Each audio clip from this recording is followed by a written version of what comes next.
Great. Well, good afternoon. My name is Aaron Thompson. I'm a research assistant with the Nobody Asked Me campaign. And again, on behalf of everyone involved in the Nobody Asked Me campaign, I want to thank you all here for being here, as well as everyone virtually who's watching live. We overlook them often, so let's give an applause to everyone who's watching in cyberspace. So on that note, I'm here to introduce our next moderator and panelist. She is the yeah? Oh, sorry. Still missing some people? Really? Oh, okay. Hang tight. I'm not going to do any shtick up here, so no worries about that.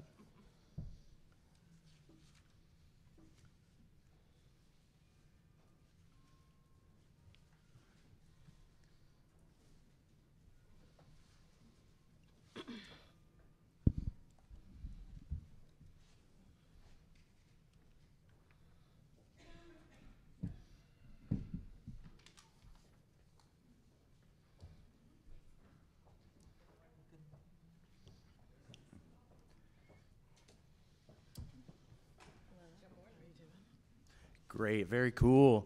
So I want to introduce our Violence and Safety Subcommittee panel that we were basically formed in order to address the issues of systemic violence and safety that our students and participants go through here in Baltimore. With that being said, I'd like to introduce our panel. Our moderator today is Dr. Norma Day Vines. She's the Associate Dean for Diversity and Faculty Development here at Johns Hopkins University. Next to her, we have Ms. Kia Crowder. She's the Vice President and Director of Programs at the Movement Team. We have Joseph Bolsevich. He is the doctoral student of Sociology and head of our data analysis here at the Nobody Asked Me campaign. And then next to him is the chair of the committee, I believe, maybe the chair. Anyway, it's Dr. Dylan Jackson, who's an associate professor at the Johns Hopkins Bloomberg School of Public Health. Let's give him an applause, give him a hand. On that note, I'm going to turn everything over to Dr. Day Vines. Thank you. Thank you very much. I would just like to say good afternoon and thank you to everybody for remaining this afternoon. I want to start off by saying that there's an African proverb that says, as long as the lions have no historians, the tale of the hunt will glorify the hunter. And this proverb speaks to perspective and voice and gets to the core of the study. For far too long, we've had dominant groups define and describe and usurp the voice, position, and agency of those who are most impacted by structural inequality. In this study, students explain in their own words the challenges impacting their social determinants of health, education, and well-being. Fortunately, this report was written in an historical context that allows us to draw a straight line between the past and the present. To illustrate, following enslavement, enslaved peoples were released, emancipated, and with very few supports, and then blamed for the challenges they encountered. Because if you can situate fault within a group of people, then you can justify the dehumanizing policies and practices that further subjugate them. For instance, the enslaved were seen as simple, complicated people who were unevolved, dependent, needing to be cared for without consideration for the fact that freedom was accompanied by very few supports. Consideration was not given to the fact that leaving a plantation without food, shelter, clothing, money, or employment, and other structural needs put them at devastating odds. Most historical accounts do not tell the story from the perspective of the formerly enslaved. Accounts are pitched that slavery was a benign institution that blighted our past and that we have now overcome. It wasn't all that bad. It is not until we read the slave narratives or oral histories from the Works Progress Administration that we get authentic accounts of the conditions for enslaved people, the extent to which they experienced unrelenting terror. We see a similar pattern with the Nobody Asked Me campaign. For far too long, experts have usurped the voice of students, inserting their own biases and assumptions about students and factors contributing to the condition of urban schools. Usually the problem is situated with the people and not the structures or circumstances that they confront. Thanks to the visionary leadership and research of Dr. Richard Lofton, we have first-hand accounts from students and their families about their experiences of marginalization and their hopes and dreams about future possibilities and the reality that the problem lies within inadequate structures that do not seem to be nearly as pronounced in adjacent school districts. This section of the report documents safety and violence and describes how chronic exposure to violence robs students of their sense of social and psychological safety and well-being. Moreover, it interferes with their ability to profit from the learning experience. In this report, we find students spend considerable amounts of psychic energy trying to dodge violent encounters, whether on the bus ride to and from school, where students find themselves planning routes to dodge violent encounters. Students also have to manage overtures from adults, interpersonal violence with peers, or their fear of encounters with police. What does this mean? Frightened children cannot learn. It's as simple as that. Energy that could be spent thinking about cures for cancer, entrepreneurial ventures, solutions for world peace are siphoned by students consumed with making decisions about the safest route home, bullying, gun violence, and making it to the next day.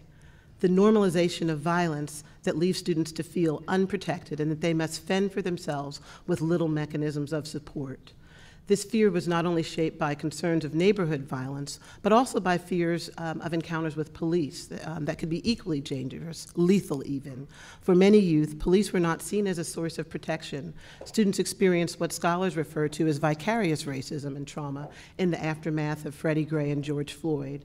In this study, students lamented the concerns about encounters with the law that might result in unfair punishments and unreasonable convictions. All told, students are engaging in what psychiatrist Greer and Cobb referred to in the 1960s as healthy paranoia, a kind of guardedness that is not pathological, but is necessary in order to protect oneself. Our strategy group met regularly throughout the course of the semester to review findings for the safety and violence, a theme that is embedded in this report. And with that, I will turn everything over to our panelists to talk about their thoughts and feelings about the study. Thank you, Norma. I just want to give, credit where credit's due and a shout out to all of the partners and the collaborators that came to the strategy group meetings and worked with us. Billy Malcolm's here from the Baltimore Community Foundation, Damian Cooper, Project Numa. There were so many countless hours and meetings that we had to discuss this really complex but critical issue around safety and violence. And you'll see that a number of our recommendations intersect with the other strategy group themes. So we cover issues around transportation and infrastructure and pathways of promise. But I think what's really critical when we talk about safety and violence is to think of this more holistically and to think it's not just the violence strategy group, it's the safety strategy group.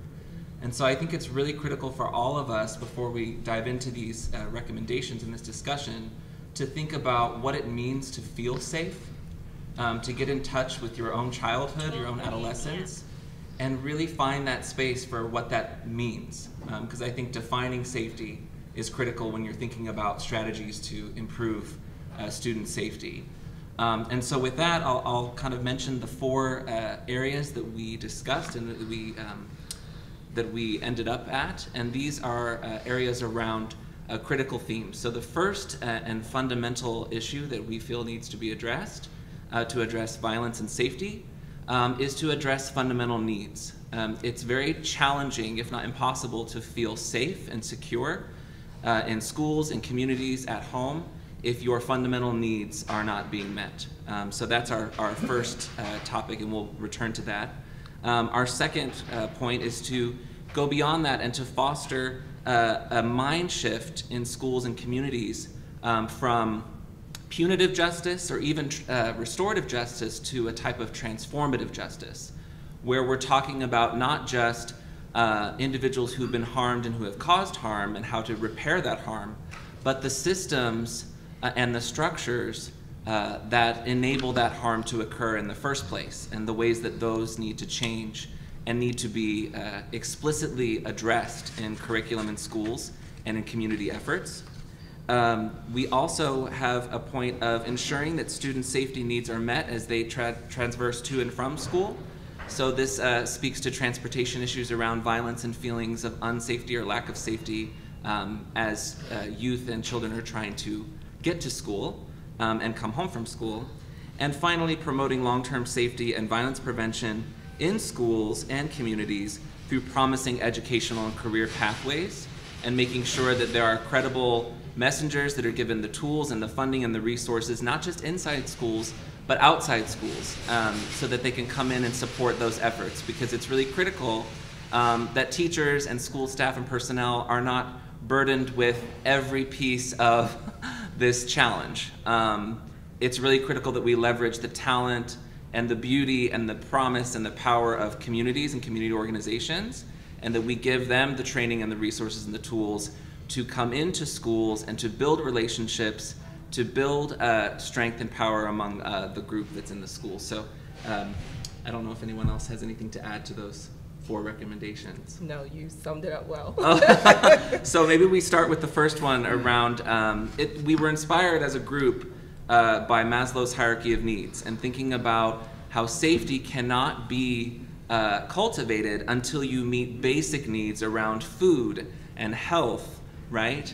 And shelter and sleep needs and all those basic things that we all need to function, right? At a baseline level. And so this is really critical to think about how we might do that. So community schools as an orientation, as approach, is a useful strategy. And we all kind of discussed ways that that could be embedded in the Baltimore City Public Schools, thinking about sharing leadership, thinking about building community engagement and parent engagement, and also thinking about not just providing those resources to meet health needs of students, but contextualizing them in systems and structures that have prevented families from accessing those resources, and making sure that's part of the education and the curriculum. So I'll leave it to the panel to speak on that particular issue. Any thoughts on that?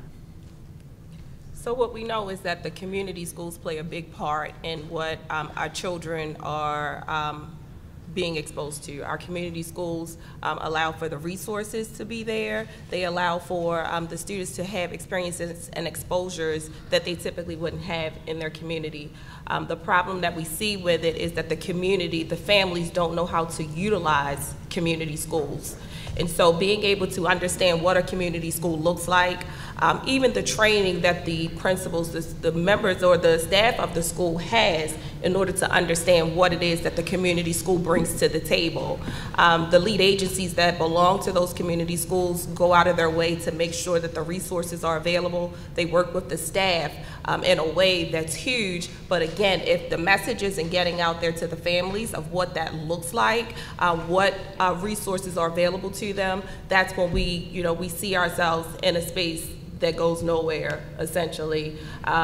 We look at all of the disparities that we have and that the students and families are faced with, but what does that look like when they actually take advantage of the opportunities that are allotted through being a part of a community school model, which again is not in all schools. They're doing their best to get into all schools. However, taking advantage and knowing is a piece that we're missing. And that's what we found, that the families just don't know how to utilize the resources that are available to them. If I could pick up a little bit on the statement that you just made, I know that your organization does a lot around mentoring students. What are best ways or best practices for parents to get connected with your organization? With our organization specifically, we go after you. We see the need, and we go right to you, understanding that there's a need. We don't shy away from whatever the issues are, whether it's a need for food, as he mentioned before, that stability that students need. Not only do they need them, the parents need that stability. So being able to go into the home and not only ask, and how can we help the student, mom, dad, how can we help you? A lot of times you have jobs that are needed, you have food that is needed, you have medical care that is needed. Sometimes you just have things as simple as childcare that's needed. And so being able to understand what their needs are, first and foremost, help. Are our parents and in our inner city communities really looking to do surveys? That's a difficult task to get them to do, right? To get them to do surveys. We have to knock on doors. We have to go to those students. And one of the things about community schools is that it allows us to do that. It allows us to connect with them different and to touch them differently than it would be just handing them a survey or, use your smart device and just fill out this survey. If we're doing the touch, it helps different. And so when it comes to the movement team, being able to go out and connect with the family and understand the needs of mom, dad, the child, then grandma if necessary, because we know it's a lot of that as well. We take the opportunity to go in and really just troubleshoot the best way we can from the inside, not just from the outside. You know, I think I'll just jump in. Thank you for sharing that, because I think it's really interesting, and it kind of just made me think back to some of the stuff we saw in some of the interviews. Is that, you know, if you were here this morning, I was kind of talking a bit about what we saw in regards to what did students say when they, you know, talked about safety and violence, and I kind of laid out, you know, schools, neighborhoods, and police. And in a lot of cases, it was not safety concerns around one of those things, and things were fine in the other realm. It's that the kind of concerns that students had about encountering violence or not feeling safe were felt kind of across these different spheres. And I think that's just another reason why kind of a community schools approach can be really beneficial, because you have multiple eyes, multiple organizations, and people who care, you know, with their eyes on kids and on families, not just able to see their academic needs in a specific, you know, moment when you're trying to get them to do something in class, but really who they are as children. And beyond their academics needs, just being able to learn about them. And I think that's something we also see in the data, that when you get those moments where you have people, whether it's a group of teachers or an organization coming in and helps a student see something about themselves that they didn't see, or have something reaffirmed about their identity, they feel better in school, they feel like they belong. And again, that takes it beyond the conversation of just safety and violence, but I think that's another reason why this kind of, you know, all hands on deck, approach is really powerful, or could be. And sometimes you have the community organizations who do support the schools. They're counted out as people who could be a bigger impact in the schools. These are people who look like the kids in their neighborhood, who've had similar experiences. These are people that have been able to, you know, to get some trust with the community. And so a lot of times you'll find that these people connect differently. You know, these grassroots organizations, they connect differently, and it's easier for me to go and say, Mom, do you need food, versus someone coming outside of their community saying, hey, we have this food voucher, would you like it? And they're like, who are you? Why are you in my business? You just kind of have a different relationship with them. And so we actually have a pilot out that's right now that is funded by Baltimore Community Foundation, where we are training other grassroots organizations to go into schools to do the work, to be closer to those students, to help impact. Not only in the school, but help impact outside, so that they can start to offer those resources that sometimes are not taken advantage of from that school counselor or from that principal, or, you know, that teacher that they don't have that same trust with. And so, you know, going in and really just trying to, you know, form relationships, build relationships in a greater way is really helping to, you know, change the dynamic of what's going on within our community schools and within our homes. You raised an important point, because we talked about this a lot in the strategy groups, about how outsiders, you know, are seen as strangers and interlopers. And could you just sort of build on that, about how members of the community need to be pulled, you know, or are engaged in the work that you do, and how they have a greater impact than people outside the community? So the impact comes with the understanding, because they're coming from that community in which they're trying to help. They understand the needs. They're looking and they're seeing the, you know, what is not being addressed in the schools. You know, it's not that they don't want to go into the schools. Maybe they didn't have the training, which is what we're finding. They did not have the training. They don't understand, you know, the whys of, you know, why can't we connect this way? Why can't we see it this way? They're changing by going in, we're changing what it looks like in order to support families and community. That's what the grassroots organizations are doing. They're saying, we understand it, we've been through it, we've used our own money in order to support it and to get it done. How do we get in on a different level so that we can impact greater? Our belief is through our families and dealing with our kids in our schools, we reach families on a bigger level. And by reaching families on a bigger level, we're changing community in a big way. So you want to just make sure that, you know, my hope, our hope is that we continue to build out grassroots organizations, give them the training that they need to be more of a resource in our schools, whether that is, you know, really filling out that wholeness model and what that looks like. You know, wholeness and wellness are huge today, and dealing with our families, dealing with our children. And so being able to understand what their traumas are, understand how to restore and repair relationships is big, and then introducing that to the school community and the student, you know, the homes, all at the same time. It's a huge job, but I can tell you that in some of the schools that we work with, we're seeing the impact of being able to bridge that gap. Right, yeah. And so I thank you for that comment. One of the things that sort of, that I think resonates with me is that oftentimes we're working in silos. And so I think the beauty of this initiative is that academics have come together, community activists have come together, politicians have come together. So maybe the panelists will talk a little bit about how we, sort of fuel that momentum. Well, I think it'll start with just not being afraid. It's not being afraid to share. One of the biggest things that I say all the time, it's enough to go around for everyone. And so, in meaning that, use what you have to make someone else greater, because you're going to gain another strength within that. And then that strength's going to build someone else up.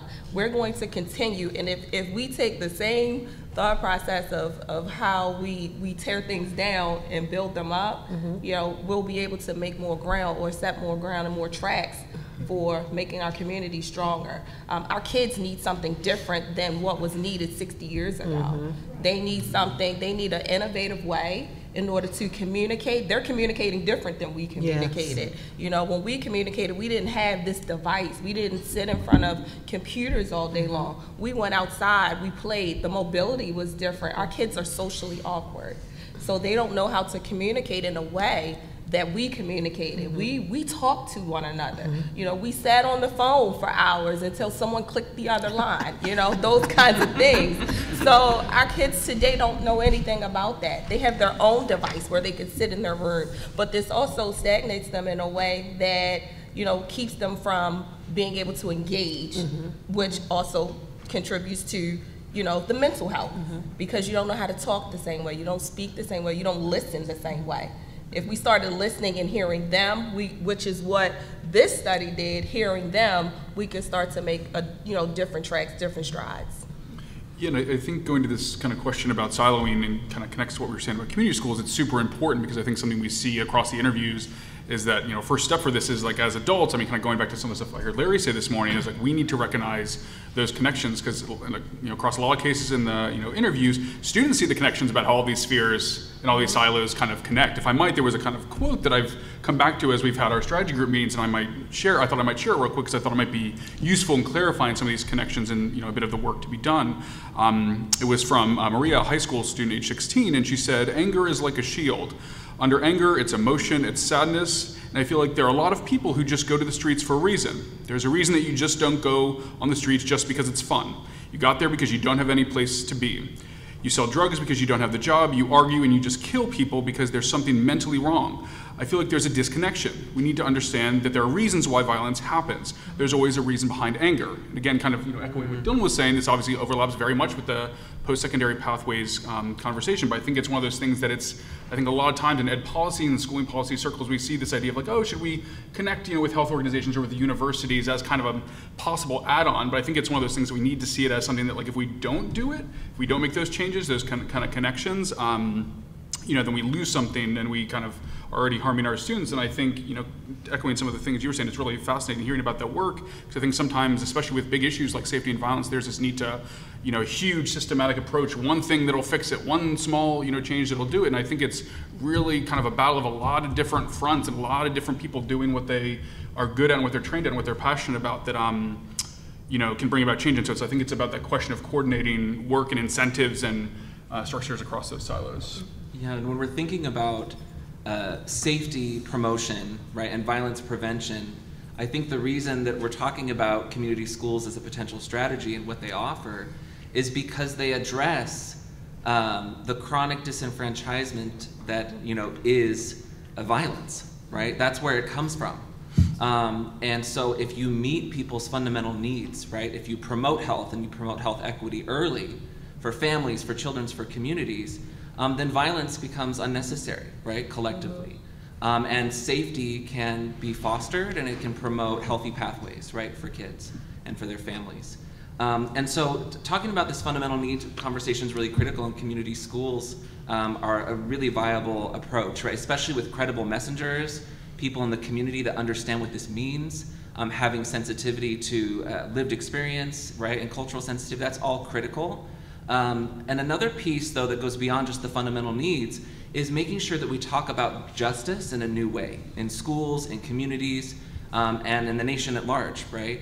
And that is justice that's not punitive, justice that's not about social control, and not even just justice that's about social engagement, but justice that's about transforming what it means to be part of a community, what it means to address kind of the underpinnings and the roots of structural neglect of communities that has not been equitable for centuries, and having that be part of the curriculum, part of the education.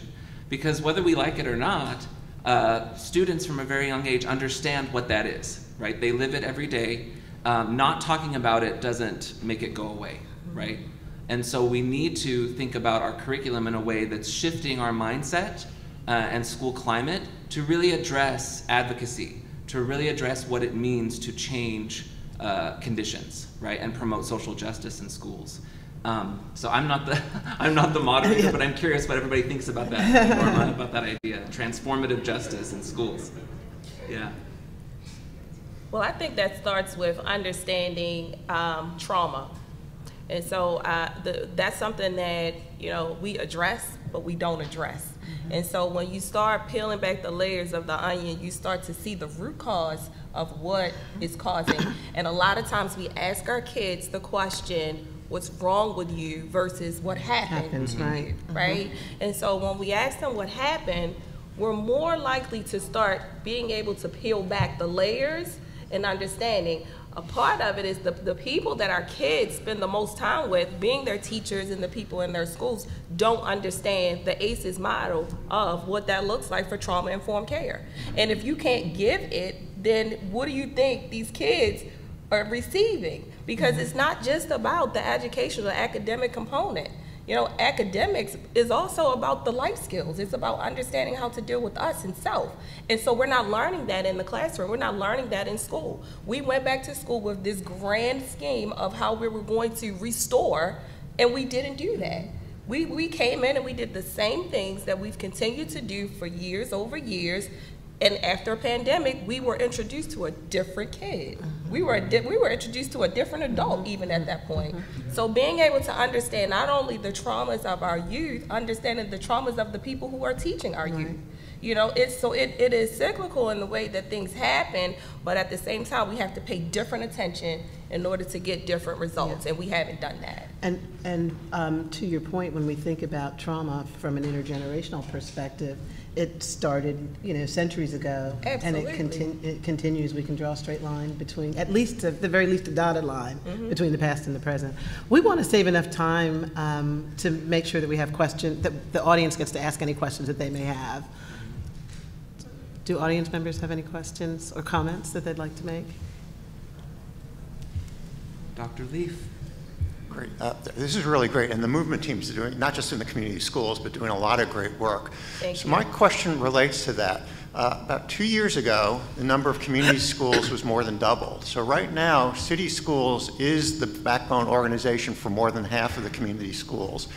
In your studies, what kind of differences were there between the community schools where there was a community-based group that was sort of the foundation for that versus the ones where City Schools is, they're hiring people from outside to be the community school coordinators, but they don't have the same community backbone as a community school where the movement team is the backbone or one of the other organizations. So I'm just wondering what differences you found in your study for the reports of the students from those two different kind of, quote, community schools. Don't know if I can offer a satisfactory answer to that, but I think that's a really fascinating question because I think we've, at least initially, we're trying to think of things broadly, and this is kind of identifying, broad concerns across these four pillars and more generally, but that raises an interesting question trying to I think as a next steps for possible analysis, looking into that, because that's not really something we, I think, disaggregating, look at where students either were or graduated from. Yeah, no, thank you. That's a very fascinating idea. I can help out with that. So that we didn't focus on who was providing the service, right? We didn't focus on who was providing community schools, whether it was the city school Hyatt or the family league Hyatt, right? We really were just focusing on the work of community schools. I think that if we spend time on pointing blame and trying to figure out who didn't do what, we'll keep on doing the same thing, right? So as Kia kind of brought up, we came, and I mentioned it earlier, and I think we keep hearing this, we have an opportunity to think and to rethink school. to rethink how we service our children. It's also an opportunity for us to look at ourselves and think about how we value black children in Baltimore City. That's what all this is about, right? So it doesn't matter if it's a city school hired community school coordinator or a family league hired community school coordinator. It is who is doing the work and who is servicing our children. If we keep pointing fingers, we're gonna keep on doing the same thing. I will say, yes. I will say that there is in my opinion, there is a distinction between the community schools models, whether it is elementary school, middle school, or high school. What I have seen in the schools that we support is that we lose a lot of momentum within the middle school years. We lose that momentum because the same opportunities that are allotted in an elementary setting versus a high school setting don't exist in a middle school setting. We've taken sports away from middle school kids. We've taken the enrichments that we offer on an elementary school level, and we're not offering that on a middle school level. And so those kids get lost, and those are the most crucial years that these students have because they develop self within those years. And so now we take all the things that would actually keep them off the street, those sports teams or being able to be a part of that junior varsity or varsity league that you have in a high school, or that enrichment through that after school program that you're getting in an elementary school setting. And now we have these middle school kids who we don't support in a wholeness way that we do on the other end. Good afternoon. So I actually am a former community school coordinator. I think this conversation is great. A couple of things that you spoke about, especially Maslow's hierarchy of needs, is very important when we consider safety and structure.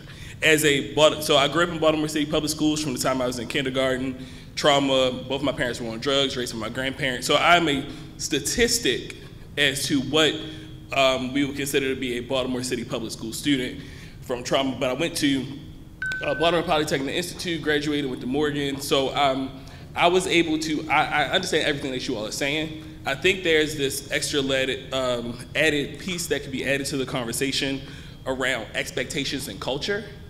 Because I think what really makes the difference, even as a community school coordinator, understanding that every community school is not created equally because the resources are not equally distributed. Yes. So there's still a system that has to get behind the community school effort in an equitable way, so that what Forest Park needs versus what a school in East Baltimore needs, we're able to equitably fund these systems to be able to do what they're designed to do. I think there's also this aspect of rec centers that no longer exist, so even being able to service the community outside of school hours. So as a community school coordinator, we work long hours, right? Because school gets out, then you have after-school programs. So everything has been put into one space to be able to support the school. But I think there's still ways to support in a way where we are able to do that in a way that it's not the same people doing all the work, right? We're like, oh, well, do a community school, everything's in this one place, but we're not supporting it in a way where, with funds, so I'm talking about with money, right? So what happens oftentimes is there's the idea of it, but we're not able to really do it at a high level, right? So the question that I have for you all is, what do you think some solutions are as to how do we now take, because we know what the solutions are, how do we then take this information, how do we take what the needs are, because the basic needs are important, but then the safety and structure piece is also important. How do we then take all of this, the soft skills, the expectations, the culture, in a way that is tangible, right? Like, so we have the conversation, we know the problem is. What do you all propose as some of the next steps to be able to get the funding to do these particular things? First thing, I just wanted to say, because you mentioned the rec centers, and so we have a great relationship with recs and parks, and there are rec centers. They're open, they're here, they've redone a ton of rec centers throughout the city. The problem is the money part, is that there are no resources being put into those rec centers that are gonna keep the kids coming to the rec centers. And so as we start to close out, and they're open till 9 o'clock at night, on weekends, all of those things. I don't wanna give you the exact number, but off the top of my head, I wanted to say it was 86 that she said were at programmings that were available throughout the city. But the funding that they don't have is what keeps the kids from not going in. They're not going in because of that. They don't want to go in and just play on a game. They want to go in, or they need to go into a rec center where that's offering that enrichment. And so the question for me would be, how do we now get the city to stop working in silos with that housing, with, you know, Baltimore City Schools, with, you know, recs and parks, get them all talking? Because I think getting them all talking is what's going to help change the dynamic of what our kids go from, you know, being home to going in school to going into something more positive at the end of the day versus heading off to the street. But they're not going to just go into the rec center just to play. They want to have something that they can do. If you know you have a population of kids where dance is something they want to do, but also changing the narrative. We just did a wellness summit, and so one of the things we introduced as one of our workshops was TikTok, because the kids love TikTok. And so we made that the dance component for it, and it was a hit. These kids were able to win prizes. They were able to, you know, they use their smart devices. Let's use it and let's integrate that into something that's fun. So using what they like socially and then bringing that into what we do as programming helps change the narrative of some of the things that they may do. Gaming. We just introduced gaming into a school. We've taken a whole program that involves coding and entrepreneurship, and we've introduced it to elementary school students in order to, one, be able to learn a skill, broaden their minds a little bit, but also do something that they love to do. These kids run up to me and said, I did my assignments and I got to play the game today. And so they enjoy the programming, and they can do this on a level where they're working with other people, working with other kids, and working with adults in a way that will allow for them to elevate. So we have to change and shift the mindset of doing things the way that we want to do them and how we've always done them, and then now tap into what is it that they love. What is it that's moving for them that we can tap into to make it bigger? Thank you. We have time for one more question. All right, I know you'll say Murray again. First of all, Dylan, I didn't realize you were a doctor. So, okay, so he invited me just a week or so ago, so thank you for enlightening me, because I had no idea about this. I'm here because my grandson, okay, I'm a grandmother, and last month he was robbed going home from school. Okay, and that was very unnerving. So the one thing that I would say, I looked up your organization. It was really, it's impressive. Thank you. People like myself, the grandmamas in the community who got the big mouth and a heart to say something behind it, we need to be educated more ourselves. Yes. Because if I actually had more skill sets, I took myself back to school. I'm learning. I'm gonna be a cultural anthropologist, right? Oh. Yes. And so as I take these classes, I'm just floored about how much I don't understand, how much I don't know. I would have loved to be a part of that research, because I'm in a research class now and I have no way to apply what I'm learning, but I learn better in groups, right? If you support me and I get a hands-on opportunity, the advocacy role that we play, the grandmamas and the mamas, when you develop another layer to what you do in your organization, yes. How about making some creative learning spaces for people like me to gain more knowledge on how to be effective advocates? Because I don't have a problem using that foul language, and I do it really well. I think that Dr. Brittany calls it eloquent rage, but yes. It's more than just that. And I would want to be more effective and make it last longer and work more with people, and not just let my personal trauma come out as a way to shield my child and my grandson, and tell the people you all didn't do right by him, and make it work. So thank you, but please try to do that, you know, maybe create some more learning areas where I can gain knowledge and not necessarily, you know, going to college and spending money. A lot of us don't have time to do that, but we may have about 30 minutes to learn how to create a correct survey to ask the right questions. So I'm glad that you said that, and so stay tuned, because our website is in the process of being revamped, and so one of the things that are going to be on the first page that you'll see is what's happening. And what's happening is on first Wednesdays of the month, we will be doing that, where we'll be offering opportunities to our adults, to other people who want to learn So we're going to do some professional development for community folks who want to learn something different. And so I am right there with you on that piece. So stay tuned, because that piece is coming as well. And we want to be able to share, because we know that our grandmothers, our mothers who are concerned, our dads who are concerned, they don't have the skills. They don't know how to be effective and be able to advocate for themselves or their children sometimes. So we want to open up a platform to do that. So young man, I am so sorry that happened to you. And just quickly, I will tell you, it happened to me, right? And we do the work in the community, but the person who did it to me at gunpoint, the person who put a gun to my head in a community that I was supporting and working with, I ended up seeing him in a school that I was working in. And so I didn't want to get even with him. I wanted to help him. I wanted to help that young man, even though he put a gun to my head. So I will tell you that it's experiences and things that are going to happen in life, but God's plan is always greater. And with his plan being greater, you never have to worry. That's a beautiful note to end the segment on. And right now we're going to turn it over to Dr. Richard Lofton. Oh, I'm not turning it over to him. No, sorry, it's you. Okay. Yeah, thank you. I want to thank again our beautiful committee here that was working, Dr. Dave Vines and the panelists. Give me a hand. Thank you. That was wonderful.